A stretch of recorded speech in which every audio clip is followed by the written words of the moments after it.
Uhali gani mtazamaji wa TVE, karibu katika taarifa ya habari. Tukujuze yale yaliyojiri tuliokuandalia kutoka chumba cha habari. Mimi ni Nezia Masinde, nitakusomea habari za kitaifa na kimataifa. Kifuatacho ndani ya TVE habari. Serikali yasisitiza kuhakikisha kuwepo kwa utii wa viongozi katika utendaji wa taasisi za umma kuepusha mafarakano. Serikali yawahakikishia soko wakulima wa zao la parachichi. Na katika habari za kimataifa, jeshi la Uganda la waua waasi 242 mashariki mwa Jamhuri ya Kidemokrasia ya Kongo. Karibu mtazamaji wa TVE, na moja kwa moja tuanzie. Rais wa Zanzibar na mwenyekiti wa Baraza la Mapinduzi Dr. Hussein Ali Mwinyi amesema serikali itahakikisha kuwepo kwa utii wa viongozi katika utendaji wa taasisi za umma ili kuepusha mifarakano kati ya watendaji. Taarifa zaidi inasomwa na Nancy Ibrahim. Rais Dr. Mwinyi ameeleza hayo alipozungumza katika kongamano la pili la kiimani kwa viongozi wa serikali ya mapinduzi ya Zanzibar lililofanyika ukumbi Idrisa Abdul Wakil Kikwajuni, wilaya Mjini, ambapo ameeleza kuwa kukosekana kwa utu wa viongozi kumekuwa ndio chanzo cha fitna, majungu na mifarakano kati ya watendaji wakuu wa baadhi ya taasisi za umma. Aidha, ameeleza kuwa amekuwa akipokea taarifa nyingi za kuwepo kwa ugomvi katika taasisi za umma kati ya watendaji wenye dhamana, jambo ambalo serikali inadhamiria kuliondosha. Binafsi kama kiongozi mkuu, ninapokea taarifa kila mara juu ya kutokuwepo kwa amani katika taasisi mbalimbali kwa sababu ya watu wanagombana.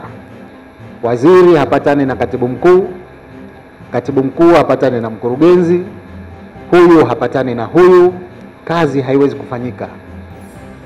Kwa hivyo mimi ningependa kusema kwamba tuhakikishe kwamba kuna utii wa viongozi katika maeneo ya kazi, lakini vile vile tuhakikishe kwamba tunaondokana na tabia hizi za fitina, za majungu katika maeneo yetu ya kazi. Akizungumzia suala la utoaji wa zaka, amesema kuwa ni suluhisho la umasikini miongoni mwa jamii pale zaka inapotolewa kwa usahihi na kuwafikia watu wenye uhitaji. Amesisitiza kuwa endapo zaka itatolewa kwa usahihi na kufuata miongozo ya sheria za Kiislamu, kundi kubwa la watu wangetoka kati ya dimbwi la umasikini. Tumeelezwa kasoro zetu hapa.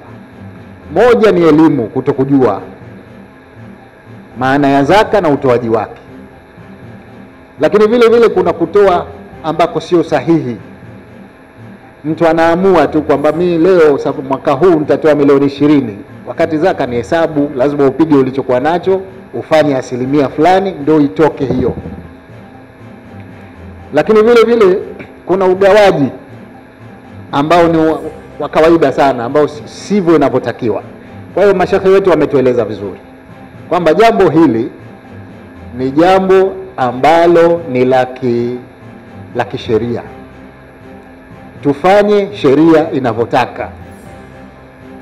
Asiyejua hizi sheria aulize, mashekhe wapo. Sanjari na hayo, amesema kuundwa kwa serikali ya umoja ya kitaifa Zanzibar kunalenga kudumishwa kwa amani na kuwasihi wanasiasa kushirikiana na serikali kufanikisha adhma hiyo kwa manufaa ya nchi. Asante sana Nancy Ibrahim.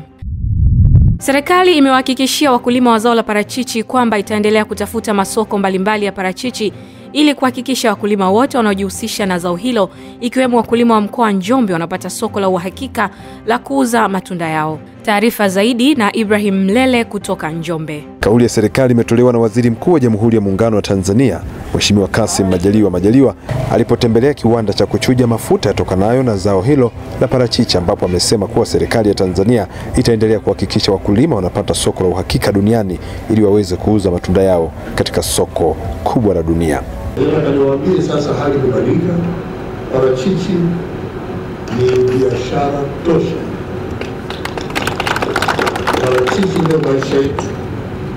Kama unataka utajiri, lima parachichi, kwa sababu serikali yenu hii inaongozwa na Mama Samia imetoa maelekezo dhibiti juu ya usimamizi wa mazao ya kilimo ili na parachichi likiwemo. Sasa karibu tulipokwenda tumefikia hatua nzuri. Parachichi leo ni zao linalosimamiwa na wizara, ni zao la bustani linalolimwa kimkakati, na ni zao ambalo tumetengeneza kwa fursa za masoko yake. Aidha, waziri mkuu ameipongeza serikali ya mkoa wa Njombe kwa kuwekeza nguvu kubwa katika sekta ya viwanda. Mkoa umefanya jambo zuri sana. Ulifanya zao la parachichi mkoani Njombe kuwa ni ajenda ya kiuchumi kwa wananchi. Ni jambo muhimu. Umuhimu wake ni kwamba wananchi sasa wanaona kumbe hili zao linazungumzwa na serikali. Wananchi wana imani sana serikali inapozungumza. Wananchi wana imani na serikali yenu kwamba tunalizungumza zao hili. Katika ziara hiyo, waziri mkuu ameambatana na naibu waziri wa TAMISEMI Dr. Festo Dugange pamoja na naibu waziri wa viwanda Exaudi Kigahe. Yaani changamoto ilikuwa parachichi mara nyingi 20% tu zinakwenda sokoni. 80 mara nyingine zilikuwa zinapotea, zinaoza. Yaani baada ya serikali kuweka mazingira mazuri na kupata kiwanda hiki cha Avo Africa, Mheshimiwa Waziri Mkuu, wakulima wa parachichi hivi sasa wamekuwa na mwitikio mkubwa wa kulima parachichi. Mheshimiwa Waziri Mkuu, sisi kama Wizara ya Viwanda na Biashara ya zamani kuhakikisha kazi inaendelea. Niaba ya waziri wangu katika sehemu ya Saidi yako kuhakikisha wawekezaji hao wanaungana pamoja. Tunashirikiana na Mheshimiwa Mkuu wa Mkoa tunakuja kutenga viwanda vyote vya Njombe na Iringa, kwa sababu katika maeneo yaliyoelekeza mazao ya kilimo na misitu kwa Iringa na Njombe ndio vinao. Awali akitoa ufafanuzi juu ya faida ya uwekezaji iliyowekwa na kiwanda cha Avo Africa, mkuu wa mkoa wa Njombe Anthony Mtaka amesema ujio wa kiwanda hicho ni mkombozi kwa wananchi wa jimbo la Makambako na hususani mkoa wa Njombe kwa ujumla. Lakini kwa ufupi ni kwamba parachichi hizo zimeona kwenye kiwanda cha kusindika parachichi kwenda kwenye mafuta zilikuwa zinazaa. Walikuwa wanakula nguruwe na watu wengine kama mkulima alikuwa na huruma na mboga kugawa shule. Lakini kiwanda hiki kinaonyesha impact ya viwanda kwenye kuongeza thamani ya mazao ya kilimo. Kutoka kwenye shamba leo hapo watu wanapata ajira, na kama alivyosema anaenda kwenye kuongeza thamani. Mheshimiwa Waziri Mkuu, tunakushukuru sana kwa wewe mwenyewe kusema hebu nipite nione. Kutoka Njombe, hii ni TVE Habari. Mimi ni Ibrahim Godfrey Mlele. Ni taarifa yake Ibrahim Mlele kutoka Njombe. Mkurugenzi mtendaji shirika la reli Tanzania TRC Masanja Kadogosa amesema tangu kuanza kwa treni ya kisasa ya SGR kumekuwa na utunzaji wa mazingira kwa kiasi kikubwa, ambapo takriban tani 14,427.3 za hewa ya ukaa zimepungua. Taarifa zaidi na Josephine Kaponya kutoka Dodoma. Kadogosa amesema hayo jijini Dodoma wakati akitoa taarifa ya mwenendo wa utekelezaji wa shirika hilo pamoja na mafanikio yake katika kipindi cha miaka 4 ya utawala wa Rais Dr. Samia Suluhu Hassan. Amesema kuwa kumekuwa na mafanikio makubwa ya kusafirisha mzigo mkubwa kwa mara moja, ambapo treni moja inabeba kiasi cha tani 3,000 kwa wakati mmoja, pamoja na kupunguza matumizi ya fedha za kigeni. Ambayo tuliyopokea mpaka sasa hivi yanatosheleza kwa maana ya uendeshaji. Na ukiangalia katika uendeshaji wetu tunatumia coaches na sasa tutumia mabehewa yote. Kwa hiyo kuna watu pengine wanakuwa na wasiwasi, pengine hatuna mabehewa ya kutosha. Hapana, serikali imetuwezesha, serikali ya Dr. Samia Suluhu Hassan imetuwezesha kuwa na mabehewa ya kutosha. Leza matarajio ya kwanza kwa usafirishaji wa mizigo baada ya kukamilika kwa mabehewa 264 ya mizigo yaliyowasili nchini Disemba mwaka 2024. Majaribio yakiendelea, tulishamaliza majaribio na tunajipanga kwa ajili ya kuanza na treni za mizigo kuja hapa Dodoma. Hatutasubiri mpaka tufike Mwanza. Kwa kipande hiki tulichotengeneza mpaka hapa Dodoma tutaanza. Kwa maana nyingine sasa magari au yanayochukua mizigo yachukulie hapa Dodoma. Tutakuwa tunapunguzia kilomita nyingi sana. Almost karibu kilomita 1,000. Sanjari na hayo pia, Kadogosa ameeleza baadhi ya mikataba ambayo imesainiwa kwa ajili ya kuendesha shughuli mbalimbali za shirika hilo. 29 Januari mwaka huu 2025 kwa kipande cha kutoka Uvinza kwenda Msongati. Sasa na hiyo inafanya jumla sasa kwa vipande vyote ambavyo vimeshasainiwa sasa hivi thamani yake inatueta kwenye bilioni 11.6. Hizo ni pesa za Kimarekani, dola hizo. Sasa ukitaka kubadilisha katika pesa ya yetu sasa hapa nchini, unazungumzia ni trilioni 29.580. Sekta ya uchukuzi hususan kwa njia ya reli ni moja ya kichocheo cha kukuza uchumi na ni chanzo cha kuongeza pato la taifa kwa njia moja au nyingine. Ni taarifa yake Josephine Kaponya. Mkuu wa mkoa wa Dar es Salaam Albert Chalamila amekabidhi sadaka ya vyakula mbalimbali kwa ajili ya futari kwa akina mama zaidi ya 600 wa mkoa huo na kuwataka wanawake kuwa imara ili kusaidia jamii kwenye malezi bora ya watoto kuwa kizazi bora. Mrisho Mapeo ameandaa taarifa zaidi. Akizungumza jijini Dar es Salaam wakati wa hafla ya kukabidhi futari kwa akina mama wa Kiislamu wa mkoa wa Dar es Salaam, mkuu wa mkoa huo Albert Chalamila amesema lengo la kutoa futari hiyo ni kuwezesha ibada ya funga kufanyika kwa wepesi, ambapo pia amewataka wanawake kujitambua ili kusaidia malezi ya watoto ndani ya jamii kuwa na kizazi chenye maadili.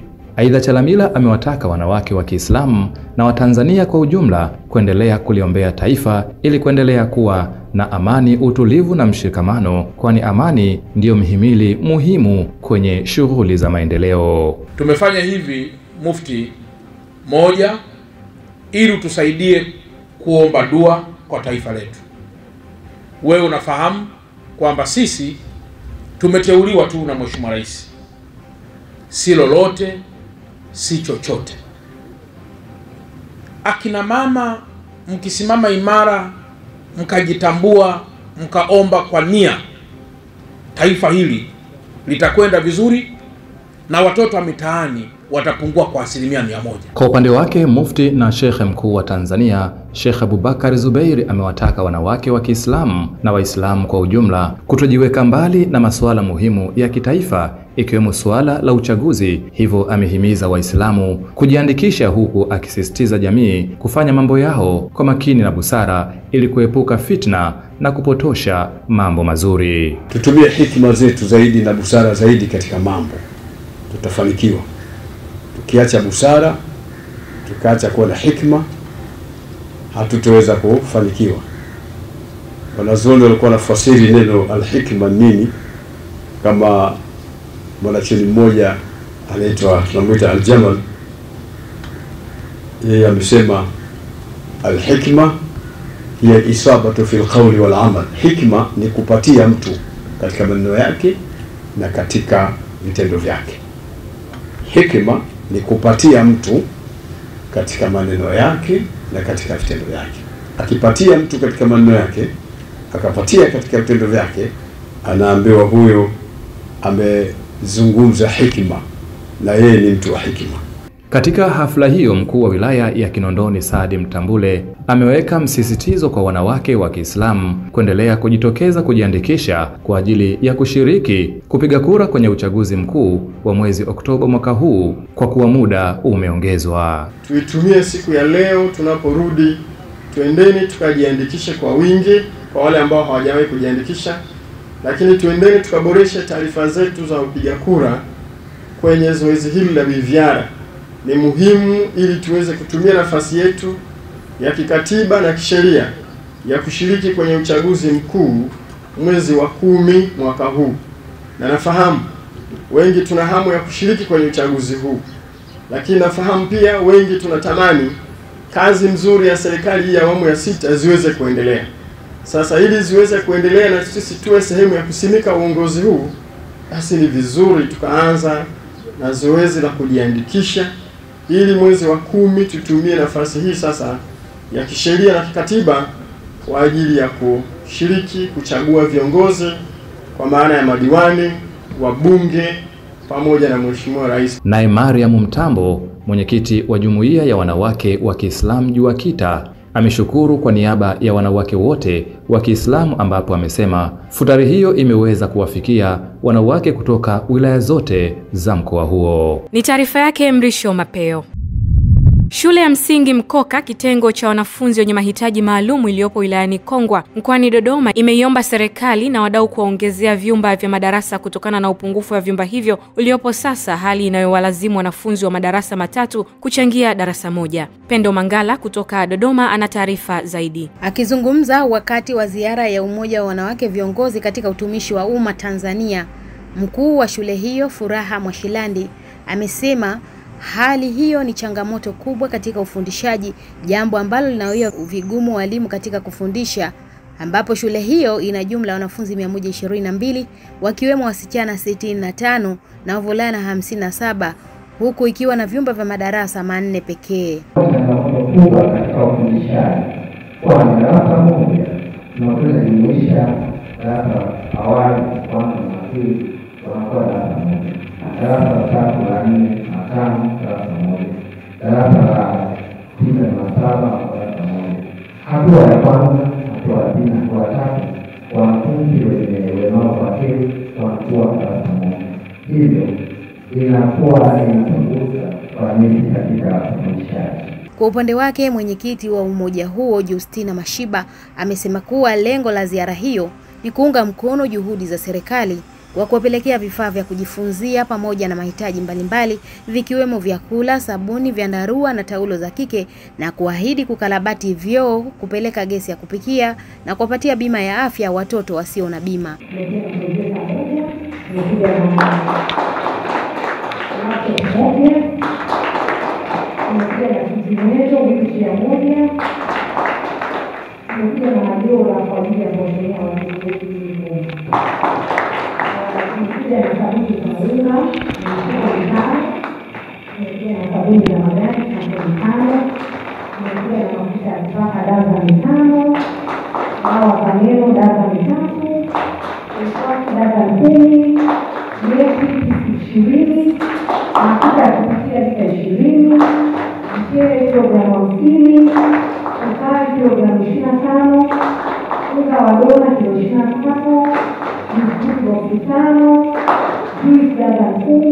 Naye mkuu wa wilaya ya Kongwa Mayeka Simon Mayeka amepongeza juhudi za wadau hao, huku akiwasihi wazazi wa watoto hao kuwakumbuka kwa kuwapelekea mahitaji muhimu badala ya kuwatenga. Vituo kama hivi ni vingi sana, lakini kwa kuchagua kuja Kongwa sisi tunasema asanteni sana.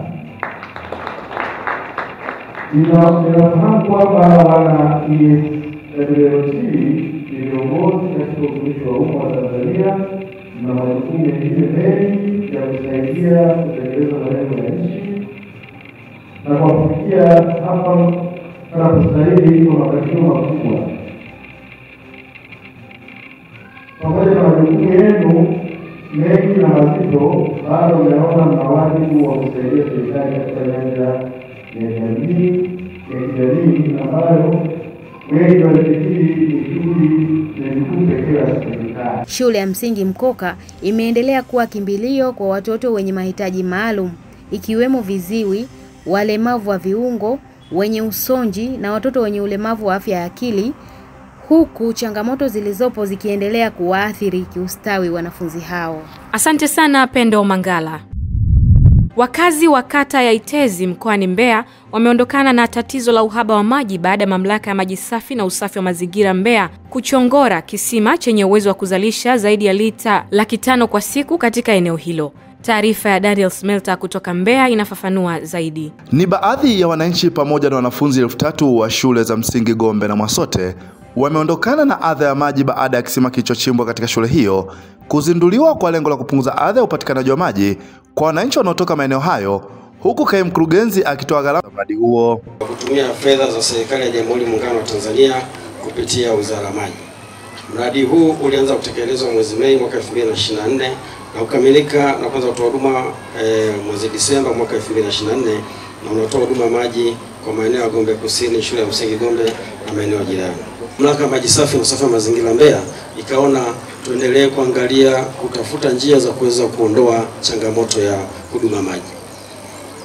Mheshimiwa Mstahiki Meya wa Jiji la Mbeya, mradi huu umetekelezwa kwa njia ya mkandarasi ajulikanaye kwa jina MMJ Drilling Consultants Limited ya Jiji Mbeya kwa gharama ya shilingi milioni 112.574. Mkuu wa shule ya msingi Gombe Plakseda Tembo amesema anaishukuru serikali kupitia mamlaka ya maji safi na usafi wa mazingira Mbeya kuchoronga kisima hicho, kwani kitatatua tatizo la maji katika shule hiyo, huku Meya wa Jiji la Mbeya Dr. Mohamed Isa amewataka wakazi wa eneo hilo kutunza miundombinu ya mradi huo ili kuendelea kupata maji kwa uhakika wakati wote. Kisima hiki pia kinasaidia jumla ya wanafunzi pamoja na walimu wapatao 3162 na wakazi wa mtaa wa Gombe Kusini na Mwasote. Mafanikio ya mradi huu, ndugu mgeni rasmi, upatikanaji wa maji umesaidia shughuli za usafi na utunzaji wa mazingira kufanyika kwa urahisi na kwa ufanisi. Ndugu zangu, maji ni uhai. Mwili wa mwanadamu robo tatu yake ni maji. Ndio maana ukiwa huna maji hapo lazima uanguke. Na ukianguka utapelekwa hospitali, cha kwanza utaanza kutiwa drip. Kwa sababu mwili hauna maji. Kwa hiyo maji ni uhai. Lazima, kama ambavyo amesema mkurugenzi, vyanzo vya maji vinatakiwa kutunzwa. Naye diwani wa kata Itezi Sambweshi Tambala pamoja na wananchi wa eneo hilo wameshukuru serikali na kuiomba mamlaka ya maji safi na usafi wa mazingira Mbeya kurekebisha baadhi ya miundombinu chakavu. Napenda kuisii sasa kuwaomba, niwaombe mamlaka ya maji safi ya mkoa ya wilaya ya Mbeya kwamba tafadhali sasa miundombinu ambayo mnatumia ni ile ya zamani. Mingi ilishatumika sana na imechoka na mingi inavuja. Kwa hiyo chungeni upotevu wa maji. Tunamshukuru mkurugenzi wa maji ndugu Kayange. Tunamshukuru mbunge wetu kwa kututua maji. Tumeteseka sana Gombe Kusini. Tumelia kwa muda mrefu wakazi wa Itezi Mwasote. Kata yetu ya Itezi ilikuwa ina changamoto kubwa sana ya maji. Tumehangaika kwa muda mrefu. Kwa hiyo siku ya leo ni siku ya pekee kwa sisi wananchi wa kata ya Itezi. Tutaitunza miundombinu yote ya maji. Nikiripoti kutoka mkoa wa Mbeya, ni mimi Daniel Smelta, TVE Habari. Ni taarifa yake Daniel Smelta. Jamii imetakiwa kuwaheshimu na kuwajali watoto wenye mahitaji maalumu ikiwemo walemavu na wenye Down syndrome ili wajihisi kama ni sehemu ya jamii inayopaswa kupata mahitaji yote muhimu ya jamii, hususan elimu na malezi bora. Taarifa zaidi na Mrisho Mapeo. Hayo yambainisha jijini Dar es Salaam na mratibu wa kituo cha kuhudumia watoto wenye mahitaji maalum cha Baba Orestek kilichopo Bunju wilayani Kinondoni, Esther Zimba, wakati kituo hicho kilipoadhimisha siku ya Down syndrome kwa kuwapa nafasi watoto wenye mahitaji maalum kufanya maonesho ya mavazi na mitindo mbele ya halaiki ya watu, zoezi ambalo limeambatana na uzinduzi wa jengo la kufundishia watoto hao. Zimba amesema kuwa watoto hao wanahitaji kuthaminiwa kama ilivyo kwa watoto wengine wasio na ulemavu. Hivyo amewataka wazazi kutowaficha watoto wenye ulemavu, badala yake wawatoe ili wapate haki ya elimu na kujumuika na wenzao. Lengo kubwa ambalo tumefanya fashion show ni kwamba watoto wenye ulemavu wawe kwenye spotlight, waonekane kwamba nao wanaweza kupendeza, nao wanaweza kufanya vitu vizuri sana. So tusiwatenge, tusiwafiche, kwa sababu ndani yao wana kitu ambacho wanataka kuonesha hata jamii. Mmeona kama leo imefanyika fashion show. Yaani wamefanya wenyewe watoto.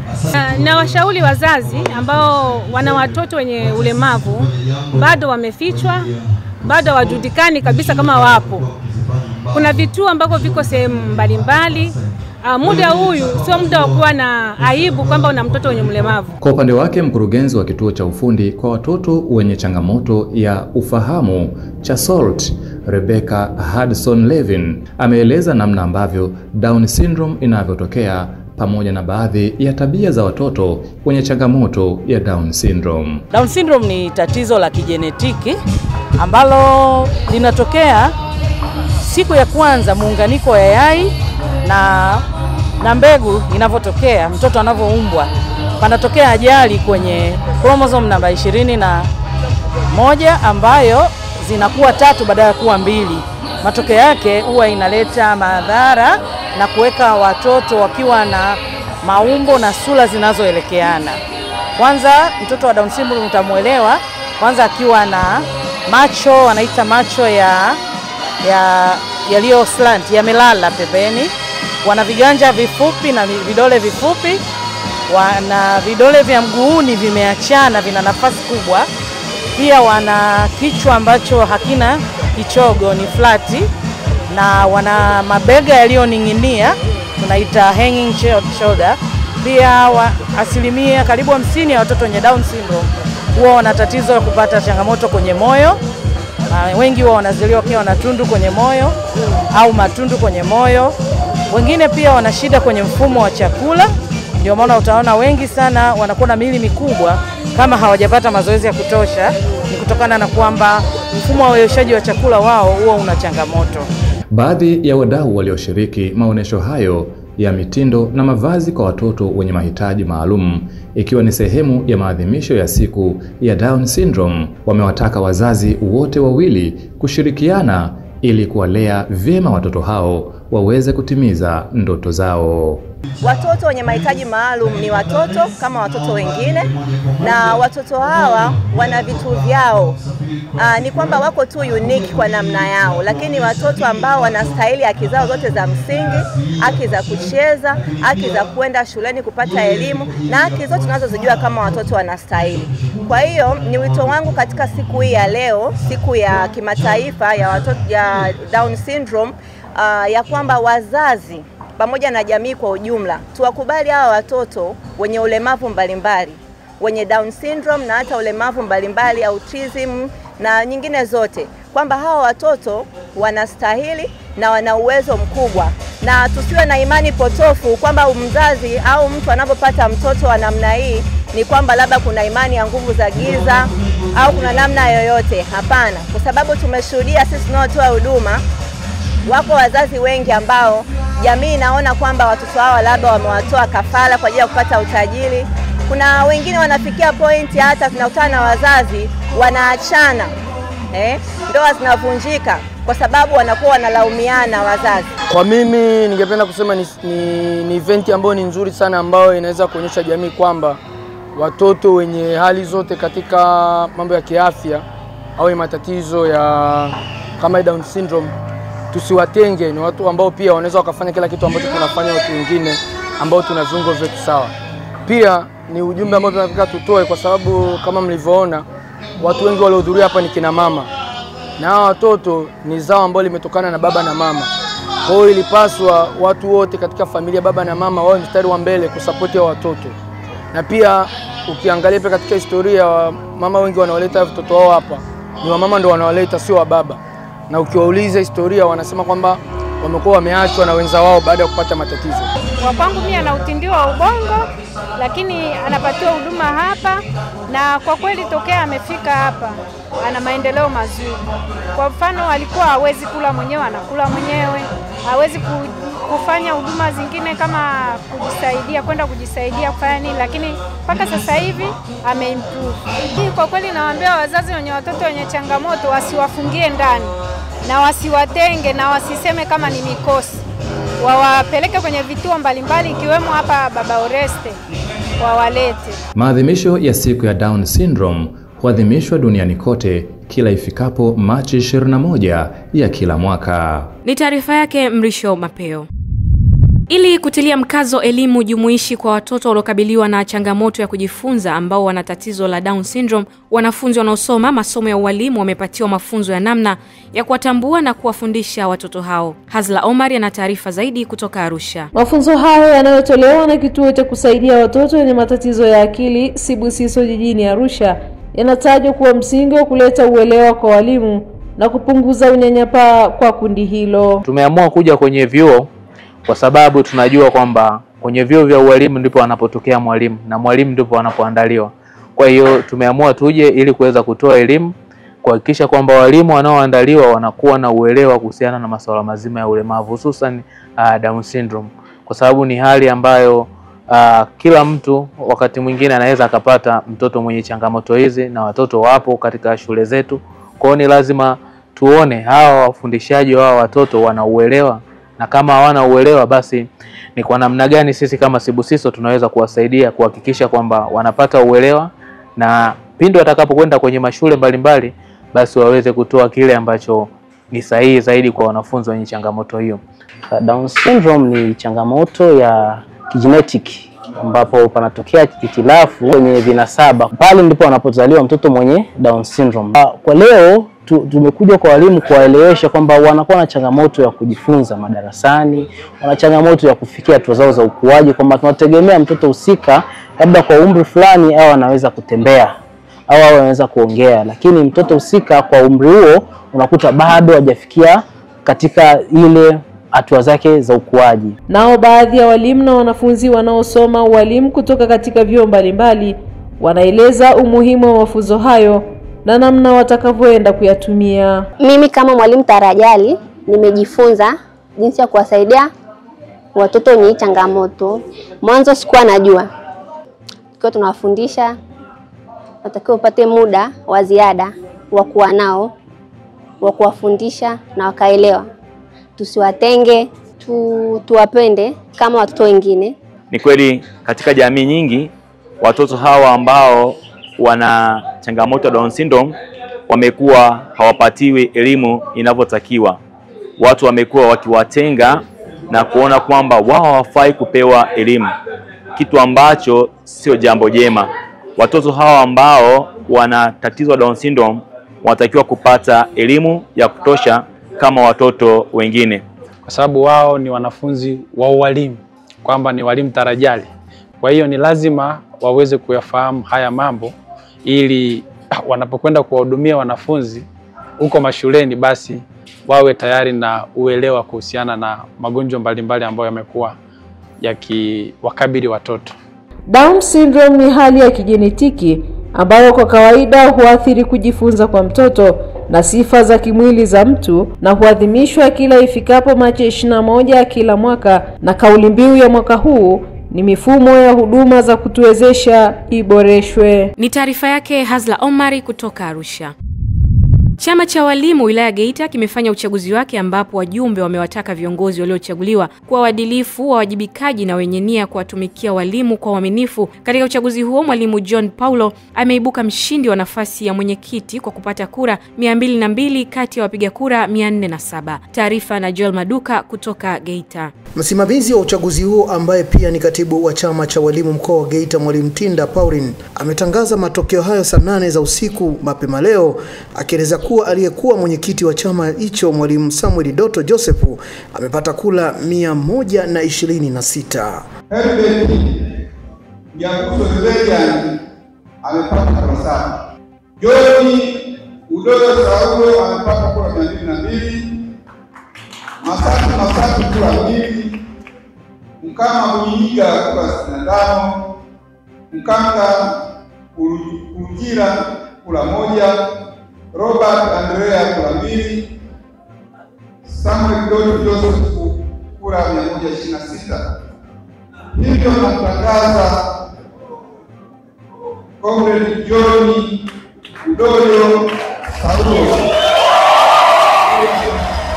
Awali katibu tawala wa wilaya ya Geita Lucy Beda aliyemwakilisha mkuu wa wilaya hiyo Ashim Komba alifungua mkutano huo kwa kuasisitiza wajumbe kuchagua kiongozi sahihi atakayewatumikia kwa muda wa miaka 5. Kwa upande wake mwenyekiti mpya mwalimu John Paul amewashukuru wajumbe kwa kumchagua na kuahidi kutekeleza ahadi alizozitoa wakati wa kampeni. Kuwa watu ambao wanao uwezo wa kutuongoza kwa kipindi kingine. Tusifanye kwa upendeleo, kwa sababu tunapochagua watu tunawachagua kwa kipindi kingine cha miaka mingapi? Miaka mingapi ndugu zangu? Kwa hiyo tukimchagua mtu tusimchague tu kwa sababu ya kumpendelea kwamba ni rafiki yetu sana, lakini pengine uwezo wa kufanya hivyo sana hana. Tusimchague mtu kwa namna jinsi anavyoonekana, au tusishindwe kumchagua mtu kwa sababu tu ya muonekano wake au namna yoyote. Tuchague watu kutokana na uwezo walionao.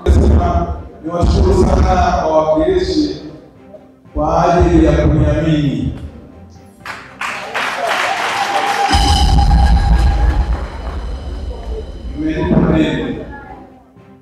Mmenipa deni nami naahidi nitalipa. Baadhi ya wagombea ambao hawakushinda wameelezea kuridhishwa na mchakato mzima wa uchaguzi tangu mwanzoni. Kwa bahati nzuri zoezi bado linaendelea na wagombea wameweza kuridhia, matokeo yametoka yakiwa salama. Hakuna ubabaifu wote. Kwa kifupi uchaguzi umeenda halali na ni wa amani. Mimi nilikuwa nagombea nafasi ya uwakilishi shule za msingi wilaya. Matokeo kwa kifupi yako vizuri. Unapothubutu maana yake umejaribu.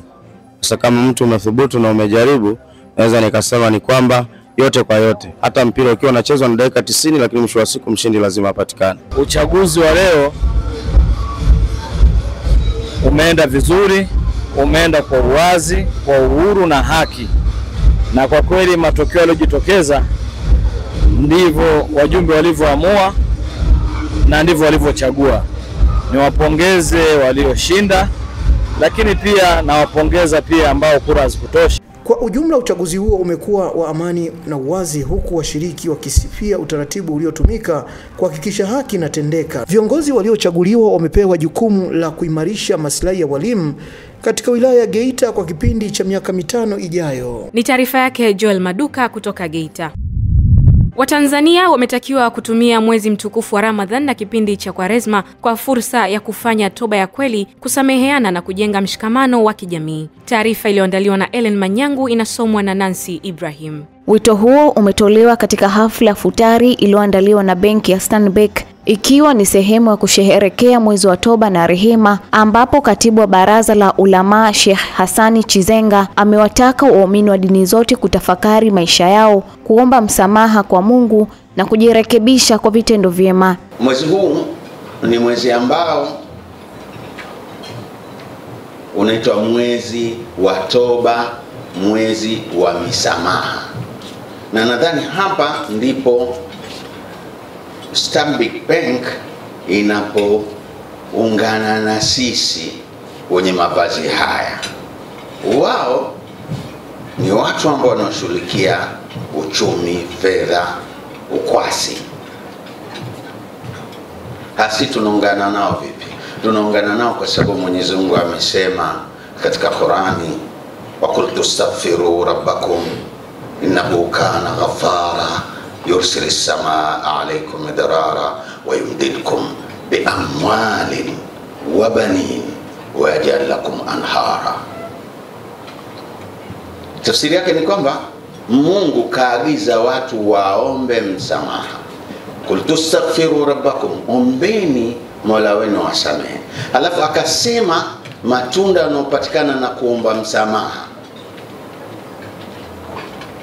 Qul tastaghfiru rabbakum, mmesema muombeni msamaha Mola wenu, innahu kana ghaffara, hakika ni mwingi mno wa kusamehe. Na kama mtu asiache Ramadhani ikapita hajafuta yale makosa ya nyuma kwa kumwomba Mungu amsamehe. Kwa upande wake, mkurugenzi mkuu wa watendaji binafsi wa Stanbic Bank Omari Mtiga amesisitiza dhamira ya benki hiyo katika kuimarisha mshikamano wa kijamii na kusaidia wateja wake si tu kifedha, pia kijamii na kiroho, kwani benki hiyo inatambua kuwa mafanikio ya kiuchumi huimarika zaidi pale ambapo jamii ina mshikamano na maadili mema. Ukizungumzia taasisi za kibenki, taasisi za kifedha hapa Tanzania, basi huwezi kuiacha benki ya Stanbic.